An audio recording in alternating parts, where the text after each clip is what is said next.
अस्सलाम वालेकुम, welcome back to my channel.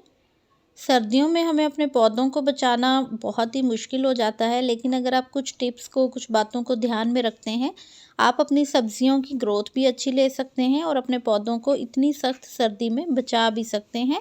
उसके लिए आपने 2 से 3 काम ज़रूर करने हैं, चाहे आपने सब्जियां लगा रखी हैं या फिर आपने दूसरे प्लांट्स को ग्रो कर रखा है। तो सबसे पहला काम हमें मल्चिंग का करना है। मल्चिंग होती है कि हम अपने मिट्टी के ऊपर किसी न किसी ऐसी चीज़ की जो कि ऑर्गेनिक हो, एक लेयर लगा देते हैं। मैंने कुछ यहाँ पे लकड़ी के बुरादे से की हुई है और कुछ में मल्चिंग मैंने इस तरह से की है कि मैंने बड़े पौधों के साथ नीचे पत्तों वाली सब्जियां लगा रखी हैं, उससे भी मल्चिंग हो जाती है। उसका फ़ायदा ये होता है कि जब आपके प्लांट ऊपर की तरफ ग्रो हो रहे होते हैं, नीचे उनके जब हमने पत्तों वाली सब्जियां लगा दी हैं, तो वहाँ पे कोरा डायरेक्ट नहीं गिरता उनकी रूट्स के ऊपर और वो प्लांट्स जो हैं आपके वो थोड़े कोरे से बच जाते हैं, उनकी जड़ें महफूज रहती हैं। तो इसी तरह आप पत्तों वाली सब्जियां जो हैं बड़े पौधों में ज़रूर ग्रो कीजिए ताकि उनकी मल्चिंग भी हो जाए और वहाँ से आपको पत्तों वाली सब्जियां भी मिल जाएं।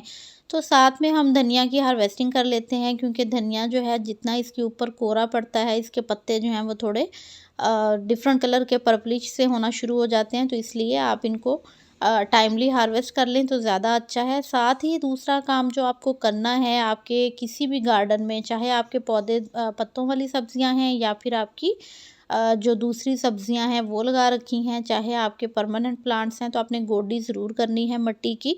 गोडी करना ज़रूरी है। मिट्टी जो है वो भुरभुरी हो जाती है, नरम हो जाती है। वहाँ पे ठंड की वजह से वो मिट्टी खुश्क नहीं हो रही तो फंगस नहीं लगेगा और पौधे आपके फंगस से भी बच जाएंगे।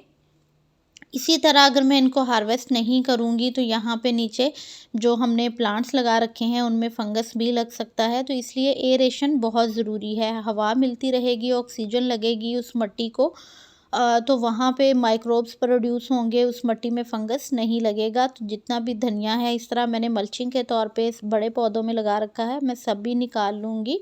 तो बाद में जितनी देर में इसने ग्रो होना है वहाँ धूप, रोशनी, हवा सभी कुछ उतनी देर में मिल जाएगा और हमारी दोबारा से जो पत्तों वाली सब्ज़ी है वो तैयार हो जाएगी। यहाँ भी मैंने कुछ अंडों के छिलके और कुछ लकड़ी का बुरादा जो है वो डाल रखा है। ये लहसुन है, तो लहसुन जो है वो ऊपर से तो हम कट करते रहते हैं यूज़ के लिए, लेकिन आपने जो है वो इस सारी मिट्टी को नरम ज़रूर करना है। जहाँ पे आपने रूट वाली सब्जियां लगा रखी हैं वहाँ पे तो ज़रूर आपने गुडाई करनी है, क्योंकि गोडी वहाँ पे हम जितनी करेंगे वहाँ रूट वाली जो वेजिटेबल है वो अच्छे साइज़ की डेवलप होगी। जितनी उसको नरम मिट्टी मिलेगी उतना ही उसका साइज़ बड़ा होगा और वो अच्छा ग्रो होगा। तो लहसुन और प्याज के लिए तो आप गोडी ज़रूर करें, हर हफ्ते एक दफ़ा आप ज़रूर करें। तो यहाँ पे मैंने सारे पॉट की जो है वो अच्छे से गोडी कर दी और जो मल्चिंग का मटेरियल था वो भी मिक्स हो गया मिट्टी में। तो इसी तरह से काफ़ी टाइम से मैंने इसको इसी तरह मल्चिंग करके छोड़ रखा था, तो अभी हमने इस तरह से मिक्स कर दिया है। काफ़ी सारे पॉट्स में आपको दिखेगा जहाँ मैंने सीड डाले हैं वहाँ भी मैंने काफ़ी मल्चिंग वाला मटेरियल डाल दिया है। तो सभी गमलों में से आज धनिया की हार्वेस्टिंग है। माशाल्लाह बहुत अच्छी सी फ्रेश ऑर्गेनिक धनिया घर का जो है वो हमें मिल गया है। आप भी इसी तरह सब्जियां ग्रो कर सकते हैं अपने ही घर पे।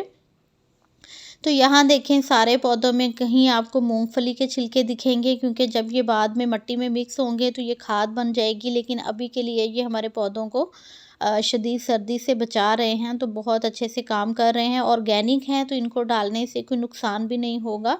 तो मल्चिंग जो है वो ज़रूर करें, गोडी करते रहें अपने पौधों की, और जो जो सब्जियां आपकी हार्वेस्ट होने वाली हों उनको आप टाइमली हार्वेस्ट भी कर लिया करें ताकि आप अपने किचन में यूज़ करें उनको और वहाँ पे उनकी दोबारा ग्रोथ हो। और फर्टिलाइज़र कौन सा दूंगी मैं इस सारी प्रोसेस के बाद, वो इंशाल्लाह मैं इसके सेकंड पार्ट में आपसे शेयर कर दूंगी। अभी के लिए जो है वो मैं वीडियो लंबा हो जाता है फिर, इसलिए इतना ही शेयर कर रही हूँ कि हमें क्या क्या ज़रूरी काम करने हैं। सब्जियां हमें टाइमली हार्वेस्ट करनी है जो कि बहुत ज़रूरी है। यहाँ देखें पत्तों वाली हैं, तो पत्तों वाली सब्जियां जो हैं इनमें भी काला तेला जो है वो लगने लग जाता है, इसलिए आपने कोशिश करनी है कि इनको आपने निकाल लेना है। जहाँ जहाँ मुझे दिख रहा है कि गोडी होने वाली है वहाँ वहाँ मैं सारे गमलों में गोडी करूँगी। कहीं आपको छिलके दिखेंगे नट्स के, कहीं आपको जो है ना वो बाकी चीज़ें नज़र आएंगी। तो सारा ऑर्गेनिक मटेरियल है, मैं इसी तरह से अपने पौधों में डालती रहती हूँ।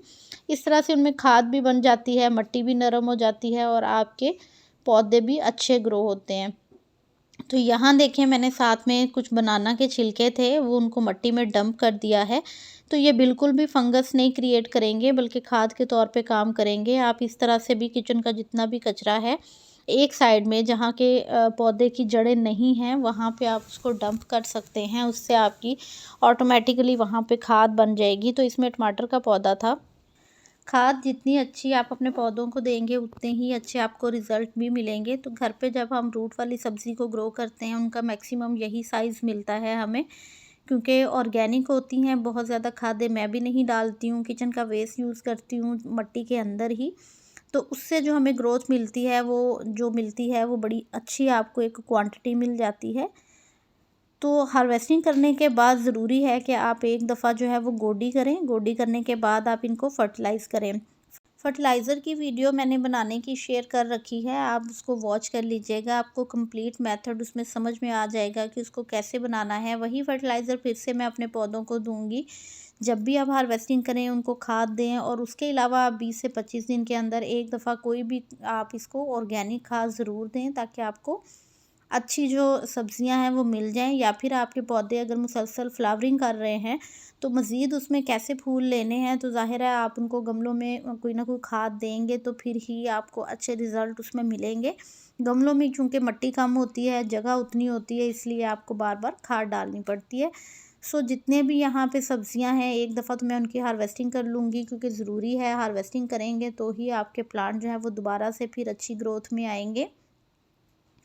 तो आपने जो है वो पानी भी देख के देना है। पानी आपने विंटर में ख़ासकर जब भी देना है अपनी सब्जियों को या फिर अपने फूलों वाले पौधों को, आपने उनको जो है वो देख के देना है। मिट्टी बिल्कुल गीली है, काफ़ी दिन से मैंने भी इनको पानी नहीं दिया। अब इनको मैं लिक्विड फर्टिलाइज़र ही दूँगी एक दफ़ा, क्योंकि 3 से 4 दिन लग जाते हैं, पानी नहीं सूखता है। सो आपने इन चीज़ों को ज़रूर ध्यान में रखना है। फर्टिलाइज़र का वीडियो नेक्स्ट शेयर करूँगी। तब तक के लिए इजाज़त दीजिए। Keep gardening. अल्लाह हाफ़िज़।